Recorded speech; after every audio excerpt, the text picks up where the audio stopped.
कहानी की शुरुआत टाइलर नाम के एक शख्स से शुरू होती है जो ट्रेन से जा रहा होता है। टाइलर जो बताता है कि मैंने अपने जिंदगी में एक डिसीजन लिया है जिससे मेरी जिंदगी बदलने वाली है। नॉर्थ पहुंचने के तीसरे दिन वो बहुत डरने लगा।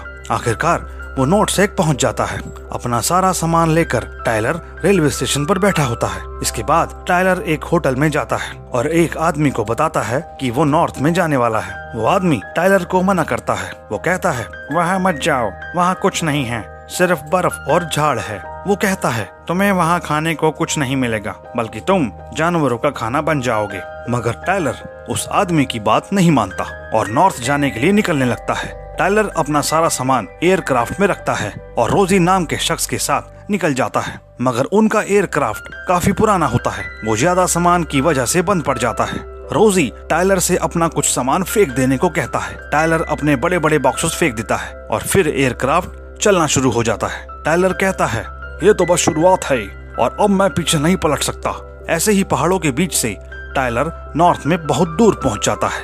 कुछ घंटों के सफर के बाद टाइलर नीचे बर्फीले पहाड़ों को देखकर सोचता है मैं यहाँ 6 घंटे भी नहीं रह पाऊंगा और मुझे 6 महीने निकालने हैं। अब रोजी टाइलर से पूछता है तो क्या है वहाँ ब्लैक स्टोन वैली में, तेल, सोना या मैग्नीज, किसकी तलाश में हो तुम? टाइलर कहता है यह तो मैं बता नहीं सकता। रोजी कहता है मैं तुम्हें एक सीक्रेट बताता हूँ, गोल्ड नॉर्थ में नहीं साउथ में है। अब अचानक रोजी का एयरक्राफ्ट फिर से आसमान में ही बंद पड़ जाता है। टाइलर बहुत घबरा जाता है। रोजी एक स्क्रू टाइट करने वाला पाना निकालता है और चलते एयरक्राफ्ट के बाहर चला जाता है। रोजी टाइलर से एयरक्राफ्ट चलाने को कहता है। टाइलर एयरक्राफ्ट चलाता है और फिर कुछ देर बाद रोजी स्क्रू टाइट करके अंदर आ जाता है। अब कुछ देर बाद रोजी टाइलर को उस पहाड़ी पर छोड़ देता है जहां वो 6 महीनों के लिए रहने वाला है। रोजी टाइलर का सारा सामान तुरंत बाहर फेंकता है और टाइलर से 6 महीने बाद मिलने का कहकर चला जाता है। टाइलर को अपने आसपास बर्फ और खुले पहाड़ के अलावा और कुछ नहीं दिखता। टाइलर का सारा सामान यूं ही हर जगह फैला होता है और उसे अपने यहाँ आने के फैसले पर पछतावा होने लगता है। मगर अब वो कुछ नहीं कर सकता था, इसलिए वो अपनी सिगरेट जलाता है और खाने का सामान निकालता है। जब टाइलर देखता है तो उसका खाना पूरा जमा हो चुका है। उसके पास कुछ कैन फूड, डॉक्यूमेंट्स और बल्ब होते हैं। अब कुछ देर बाद टाइलर रेडियो ऑन करता है और गाने सुनने लगता है। ऐसे ही शाम हो जाती है। टाइलर बताता है आज 23 मार्च है और आज उसके प्रोजेक्ट लुपीन का पहला दिन है। वो अपने बारे में बताता है कि वो यहाँ कैसे आया और कैसे वो एक खुले बर्फ के मैदान में बैठा हुआ है। उसी समय अचानक टाइलर को कुछ आवाजें आने लगती हैं। वो यहाँ वहाँ देखने लगता है तो उसे झाड़ियों के पास से बहुत सारे भेड़िए आते हुए नजर आते हैं। यह देखकर टाइलर घबरा जाता है। वो तुरंत अपनी राइफल निकालता है और बोट के नीचे खुद को छुपा लेता है। टाइलर देखता है वो भेड़िए उसके आसपास ही हैं। तभी टाइलर को किसी इंसान के पैर दिखते हैं। अचानक से उसे चिल्लाने की आवाज आने लगती है। टाइलर घबरा जाता है। उसे लगता है उन भेड़ियों ने उसे खा लिया। मगर वो आदमी नाव हटाता है और टाइलर को इशारा करके बाहर बुलाता है। वो आदमी टाइलर को अपने साथ चलने को कहता है। टाइलर कहता है मेरे पास सामान है, क्या तुम थोड़ी मदद करोगे इसे ले जाने में? मगर वो आदमी टाइलर से बिना कुछ कहे अपनी भेड़ियों की बनाई गई सवारी में निकल जाता है। टाइलर को समझ नहीं आता उसे क्या करना चाहिए। वो उस आदमी के पीछे भागने लगता है। इसके बाद हम देखते हैं टाइलर बहुत घंटों तक उस आदमी के पीछे भागते हुए जाता है। मगर कुछ देर बाद वो अचानक गिर जाता है। वो आदमी वापस आता है और फिर टाइलर को अपनी सवारी में डालकर ले जाने लगता है। कुछ देर बाद जब टाइलर की आंखें खुलती हैं तो वो देखता है वो आदमी उसके सामने बैठा है। वो आदमी टाइलर को अपना नाम ऊटेक बताता है और बस टाइलर को देखकर मुस्कुराने लगता है। अगली सुबह टाइलर उठता है और देखता है वो बर्फ के बीच एक झोपड़ी में है और उसका सारा सामान भी बाहर रखा हुआ है। टाइलर ऊटेक को काफी आवाज देता है मगर ऊटेक वहाँ नहीं होता।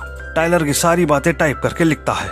ऐसे ही अब कुछ दिन बीत जाते हैं। एक दिन टाइलर बार फाइल मैदान में भाग रहा होता है। तभी अचानक कुछ भेड़िए उस पर हमला कर देते हैं। पर यह सिर्फ टाइलर का एक सपना होता है। जैसे ही टाइलर की आंखें खुलती हैं वो देखता है उसके बाजू में बहुत सारे चूहे के बच्चे हैं जो शायद अभी पैदा हुए हैं। टाइलर उन सभी को एक टोकरी में रखता है और टाइप करता है आज 1 अप्रैल है और अब बर्फ धीरे धीरे पिघलने लगी है। टाइलर की झोपड़ी में हर जगह से पानी गिर रहा होता है। मगर टाइलर अपने काम को लेकर काफी सीरियस होता है। वो बिना रुके अपनी रिसर्च का काम जारी रखता है। अब टाइलर बाहर निकलता है और रिसर्च करने जंगल की तरफ जाने लगता है। मगर अचानक वो एक नदी के अंदर गिर जाता है जो कि बर्फ की वजह से उसे नहीं दिखती। टाइलर बाहर निकलने की बहुत कोशिश करता है मगर उसे कोई रास्ता नहीं दिखता। इसके बाद वो अपनी गन से बर्फ तोड़ता है और बाहर आ जाता है। कुछ देर बाद वो आग जलाता है और अपने सारे कपड़ों को सुखाता है। देखते ही देखते पहाड़ की सारी बर्फ पिघल जाती है और फिर टाइलर अपना कैंप लगाता है। वो बताता है आज 15 अप्रैल है और गर्म मौसम की वजह से यहाँ काफी अच्छा सुकून लग रहा है। अब यूं ही कुछ दिन और बीत जाते हैं और मई का महीना शुरू हो जाता है। टाइलर को अपनी रिसर्च में ज्यादा कोई जानकारी नहीं मिलती मगर उसे हर रात भेड़ियों की आवाजें सुनाई देती है। एक दिन टाइलर उन्हें ढूंढने निकल जाता है और उसे वहाँ एक सफेद भेड़िया नजर आता है। टाइलर उसका पीछा करता है और पहाड़ों में काफी दूर चला जाता है। टाइलर को उस भेड़िए की गुफा मिल जाती है। अगली सुबह वो अपनी दूरबीन और कुछ सामान के साथ उस भेड़िए के बारे में जानकारी निकालने जाता है मगर टाइलर जिस पोजीशन में अपनी दूरबीन रखा करता था, भेड़िया हमेशा उसके दूसरी तरफ आकर खड़ा हो जाता था और बस टाइलर को देखने लगता था। जब भी टाइलर कुछ करता तो भेड़िया हमेशा उसके आसपास होता था मगर वो टाइलर पर हमला नहीं करता था। एक दिन टाइलर अपने कैंप में बैठकर भेड़िए के बारे में लिख रहा होता है कि मैंने उस भेड़िए को 2 दिन से नहीं देखा। उसी समय अचानक वो भेड़िया टाइलर के कैंप के पास आ जाता है। वो भेड़िया टाइलर के काफी करीब होता है मगर वो टाइलर को इस बार भी कुछ नहीं करता। वो टाइलर के एक बॉक्स पर टॉयलेट कर देता है और वहाँ से चला जाता है। इससे टाइलर को कुछ समझ आता है। वो भी कुछ जगह टॉयलेट करता है और अपने कैंप के पास एक बाउंड्री बना देता है। अगली सुबह वो भेड़िया फिर से टाइलर के कैंप के पास आता है और वो सूंघ कर पता लगा लेता है कि टाइलर ने अपनी एक बाउंड्री बनाई है।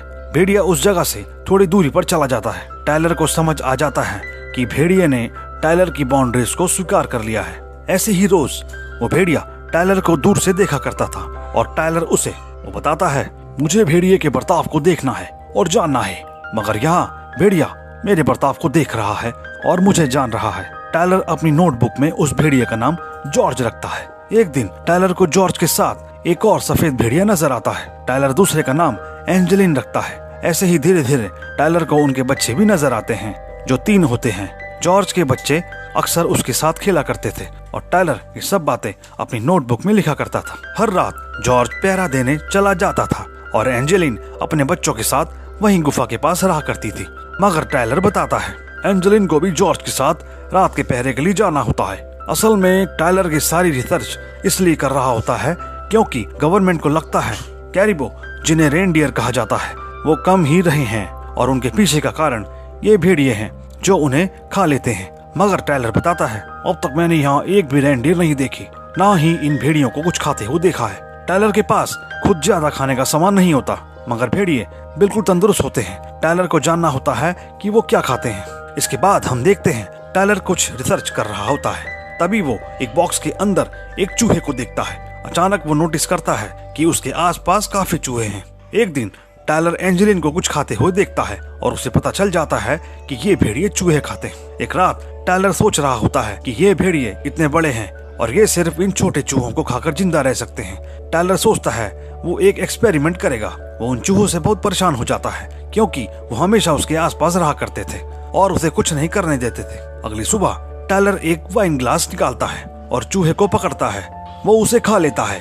टाइलर को उसका स्वाद बुरा नहीं लगता बल्कि वो तो काफी मजे लेकर उस चूहे को खा रहा होता है। तभी वो देखता है वहाँ बैठे चूहे उसे बहुत हैरानी से देख रहे होते हैं। टाइलर पहले उनसे डर जाता है मगर उसके बाद वो उन्हें दिखा दिखा कर खाने लगता है जो देखकर सारे चूहे वहाँ से भाग जाते हैं। अब टाइलर सुबह शाम रात सिर्फ चूहे खाया करता था और उसने कैन फूड खाना बंद कर दिया होता है। एक दिन वो देखता है 5 दूसरे भेड़िए एंजेलिन और जॉर्ज के पास आते हैं। टाइलर को लगता है उन भेड़ियों के बीच झगड़ा होगा और वह बहुत कुछ देख पाएगा मगर ऐसा कुछ नहीं होता बल्कि वो सभी भेड़िए एक साथ खेलने लगते हैं। उनमें से एक पूरा भेड़िया बच्चों के साथ काफी खेला करता था। टाइलर उसका नाम अंकल अल्बर्ट रख देता है। अब एंजेलिन वापस जॉर्ज को ज्वाइन कर सकती थी उनके रात के पहरे के लिए। अब ऐसे ही कुछ दिन और बीत जाते हैं और 12 जुलाई आ जाता है और टाइलर सोचने लगता है कि अगर मैंने इन भेड़ियों के बारे में अपनी दुनिया में बता दिया तो फिर इन भेड़ियों के साथ क्या होगा। उसी समय टाइलर की नजर एक काले भेड़िए पर जाती है जो कभी कभी दिखता था मगर वो इन सफेद भेड़ियों के ग्रुप में नहीं होता। वो भेड़िया बस उन्हें दूर से देखता रहता है। टाइलर कहता है वो भी मेरी तरह एक नजर रखने वाला है। अब अगले दिन टाइलर कुछ फूलों की तस्वीर ले रहा होता है और उन्हें करीब से देख रहा होता है। तभी अचानक उसे किसी के आने की आवाज आती है। टायलर देखता है वहाँ एक आदमी है। वो टायलर के पास आता है और उसके पीछे उटेक भी होता है। उटेक टायलर से हेलो कहता है और हमेशा की तरह मुस्कुराता है। अब रात में वो दोनों फिश खा रहे होते हैं और टायलर अपने लिए चूहा बना रहा होता है। टायलर कहता है मैं फिश नहीं खाता। माइक पूछता है तो तुम खाते क्या हो? फिर टायलर बताता है वो चूहे खाता है। टायलर बताता है यह एक एक्सपेरिमेंट है जहाँ मैं देखना चाहता हूँ कि कोई बड़ा जानवर सिर्फ चूहे खाकर जिंदा रह सकता है या नहीं, इसलिए मैं सिर्फ चूहे खा रहा हूँ। माइक ये सारी बातें उटेक को ट्रांसलेट करके बता देता है। अब ऐसे ही कुछ दिन और बीत जाते हैं और टायलर, उटेक और माइक साथ रहने लगते हैं। जब टायलर अपना इंस्ट्रूमेंट बजाता है तो भेड़िए भी उसकी आवाज सुनकर चिल्लाते हैं। एक तरीके से वो उसका जवाब देते थे। एक दिन माइक टायलर से कहता है मैं बार में एक लड़की से मिला था, उसे मेरे साथ घर चलना था पर मैंने उसे देखकर हंस दिया। माइक बताता है तब से मेरे दांत नहीं है। टायलर बताता है अब उटेक को उसके काम में बहुत इंटरेस्ट आ रहा है। वो टायलर का काम बहुत ध्यान से देखता है। एक दिन उटेक टायलर के साथ मिलकर एक ड्रम बनाता है। रात में उटेक टायलर को बताता है जब वो छोटा था तो वो इन भेड़ियों का पीछा करता था। ये भेड़िए उटेक के लिए स्प्रिट की तरह हैं। उटेक बताता है मैं 30 दिन बिना खाने और कपड़ों के रहा हूँ, पर एक दिन मैंने एक भेड़िए को देखा। मुझे लगा उस भेड़िए ने मेरा जिस्म खा लिया है, मगर वो सिर्फ उटेक का एक सपना था। ऐसे ही वो भेड़िए मेरे लिए हेल्पिंग स्प्रिट बन गए हैं। टायलर को याद आता है उसे भी ऐसे ही कोई सपना आया था। अब कुछ दिन बीत जाते हैं। एक दिन टायलर माइक से पूछता है ये भेड़िए ऐसे चिल्लाते क्यों हैं? माइक बताता है वो अकेले होते हैं तो वो चिल्लाते हैं अपने दोस्तों को अपने पास बुलाने के लिए, इस तरह वो लोग मिल जाते हैं। माइक बताता है ऐसे ही भेड़ियों को पकड़ा जाता है, जहाँ वो चिल्लाते हैं वहाँ जाकर उन्हें शूट कर दो। ये सब कहकर माइक उसे देखकर हंसता है। ये सब सुनकर टायलर बहुत हैरान हो जाता है। माइक कहता है मेरे लिए भेड़िए पैसे कमाने का जरिया है, मगर टायलर को ये सब सुनकर अच्छा नहीं लग रहा होता क्योंकि वो अब इन भेड़ियों से काफी घुल मिल चुका है। वो माइक से पूछता है क्या तुम इन्हें भी मार दोगे? माइक कहता है नहीं, तुम गुस्सा हो जाओगे अगर मैंने इन्हें मार दिया तो, पर मुझे मारने का मन है। देखते ही देखते अगस्त आ जाता है। टायलर कहता है कुछ दिनों बाद मैं यहाँ से चला जाऊंगा। ये भेड़िए मुझे बहुत याद आएंगे, मगर ये जगह मेरे लिए नहीं है, ये तो इन भेड़ियों की ही जगह है। टायलर कहता है मैं इस बात को लेकर उदास नहीं होऊंगा, बस मैं यूनिवर्स को शुक्रिया कहना चाहता हूँ कि मुझे ये मौका मिला। एक दिन जब उटेक की पूरी फैमिली नॉर्थ जा रही होती है तो वो लोग एक रात टायलर के घर पर रुकते हैं। रात में बात करते समय माइक टायलर को बताता है एक बार एक औरत को बर्फ में एक होल नजर आया। जब उसने अंदर अपना हाथ डाला तो वहाँ उसे किसी चीज के होने का एहसास हुआ। इसके बाद जब उसने वो चीज बाहर निकाली तो वो रेनडियर था। माइक कहता है उस समय लोगों को जीने के लिए खाना और कपड़े चाहिए थे, रेनडियर से उन्हें वो मिल सकता था। और ऐसे ही सारे हंटर्स ने सभी तंदुरुस्त और मोटे रेनडियर्स को मार दिया और जो बाकी बचे वो बीमार और कमजोर थे और फिर उनकी प्रजाति बढ़ने लगी। उसी वजह से सभी बीमार पड़ने लगे। इसके बाद सभी उस औरत के पास गए जिसने रेनडियर्स को ढूंढा था। वो औरत सोचती है इस बीमारी को खत्म करने के लिए मुझे कुछ ढूंढना पड़ेगा और फिर तभी भेड़िए पैदा हुए और उन भेड़ियों ने उन बीमार रेनडियर्स को खत्म कर दिया। तभी उटेक की पत्नी कहती है शायद तुम भी उटेक की तरह ही हो। यह कहकर वो मुस्कुराती है। तभी अचानक भेड़िए जोर जोर से चिल्लाने लगते हैं। टायलर माइक से कहता है उटेक उनकी भाषा जानता है ना? माइक कहता है हाँ, रेनडियर साउथ की तरफ आ रहे हैं और हॉन्टिंग अच्छी होने वाली है, सारे भेड़िए भी वहीं रहेंगे। अब अगले दिन टायलर और उटेक 3 दिन की कैंपिंग के लिए निकल जाते हैं। उटेक उसे बताता है वहाँ भेड़िए और रेनडियर्स रहेंगे। ऐसे ही कुछ दूर चलने के बाद वो लोग एक जगह पहुँचते हैं और रात वहीं बिताते हैं। अगले दिन उटेक एक जगह पर बैठकर अपना बनाया गया ड्रम बजा रहा होता है। वहीं टायलर अपने कपड़े उतार कर एक छोटी सी नदी में नहाने जाता है। वो बिना कपड़ों के जमीन पर लेट जाता है और फिर वहीं सो जाता है। देखते ही देखते शाम हो जाती है। टायलर अभी भी उसी हालत में सोया होता है। अचानक टायलर के आसपास बहुत सारे भेड़िए आ जाते हैं और वे बहुत सतर्क हो जाते हैं और अचानक यहाँ वहाँ भागने लगते हैं। जैसे ही टायलर की आंखें खुलती हैं, वो देखता है उसके पास बहुत सारे रेनडियर्स हैं। टायलर उनके बीच से निकलने की कोशिश करता है, मगर वो वहाँ फंस चुका था। कुछ देर बाद सारे भेड़िए रेनडियर्स को वहाँ से भगा देते हैं। टायलर के सब होते हुए देख रहा होता है। वो देखता है भेड़िए अभी रेनडियर्स पर नजर रख रहे हैं, मगर कुछ ही देर में सारे रेनडियर्स टायलर की नजरों से ओझल हो जाते हैं। मगर एक रेनडियर्स को कुछ भेड़िए पकड़ लेते हैं और उसे मार कर खाने लगते हैं। अब टायलर उन भेड़ियों के पास जाने लगता है। उसे देखकर सारे भेड़िए पीछे हट जाते हैं। टायलर उस रेनडियर की हड्डी तोड़ता है और कहता है हड्डियों के अंदर वो बीमारी होगी और इसी वजह से उस औरत ने इस बीमारी को मारने का औजार इन भेड़ियों को चुना था। इसके बाद टायलर अपने कपड़े पहनता है। वो दूर उटेक को जाता हुआ देखता है। जब वो वहाँ पहुँचता है तो उटेक का ड्रम देखता है। अचानक टायलर को गोलियों की आवाज आने लगती है उसे एक पहाड़ी के पीछे कुछ लोग नजर आते हैं जिनमें रोजी भी होता है। रोजी टायलर को देखकर काफी हैरान हो जाता है। रोजी उसे पार्टी ज्वाइन करने को कहता है, मगर टायलर उनके साथ नहीं जाता और साइड में बैठा होता है। रोजी और उसके दोस्त मीट खा रहे होते हैं। टायलर को ये बिल्कुल अच्छा नहीं लग रहा होता है। कुछ देर बाद वो लोग रेनडियर्स की चमड़ी और सिर अपने एयरक्राफ्ट में डालकर निकलने लगते हैं। टायलर को उसमें भेड़िए की भी चमड़ी नजर आती है। रोजी टायलर को अपने साथ चलने को कहता है, मगर टायलर नहीं जाता। रोजी उसे धमकी देता है कि मुझे तुम्हारा कैंप पता है, मैं कुछ दिनों में वहाँ तुमसे मिलूंगा। अब टायलर वापस अपनी कैंप वाली जगह आता है, मगर उसे वहाँ वे सफेद भेड़िए नहीं दिखते। वो उनकी गुफा के अंदर जाता है तो वहाँ बस उनके बच्चे होते हैं। टायलर उनसे कहता है, यहाँ बहुत अकेला लग रहा है, तुम्हारे माँ पिता कहाँ हैं? तभी वो एयरक्राफ्ट की आवाज सुनता है। रोजी टायलर के सामने आकर अपनी एयरक्राफ्ट रोकता है। उसकी एयरक्राफ्ट के ऊपर भेड़िए की पूंछ लगी होती है। टायलर उसे यहाँ से जाने को कहता है और गुस्से में उसकी एयरक्राफ्ट पर शूट कर देता है। रोजी वहाँ से चला जाता है। टायलर अपने कैंप में जाता है तो वहाँ उसे माइक दिखता है। वो कहता है, मैं नॉर्थ की तरफ जा रहा हूँ। टायलर उसे उटेक के बारे में पूछता है। माइक कहता है, मुझे नहीं पता। टायलर माइक से पूछता है कि क्या तुमने जॉर्ज और एंजेलिन को देखा है? माइक कहता है, वो नॉर्थ चले गए होंगे। टायलर उसे बताता है, उनके बच्चे यही हैं, वो ऐसे नहीं जा सकते। माइक उसे कहता है, तुम अपने बारे में सोचो, और उसे देखकर मुस्कुराता है। इस बार माइक के पूरे दांत होते हैं और वो वहां से चला जाता है। टायलर उसे जाता हुआ देखता है और समझ जाता है उसने जॉर्ज और एंजेलिन को मार दिया है।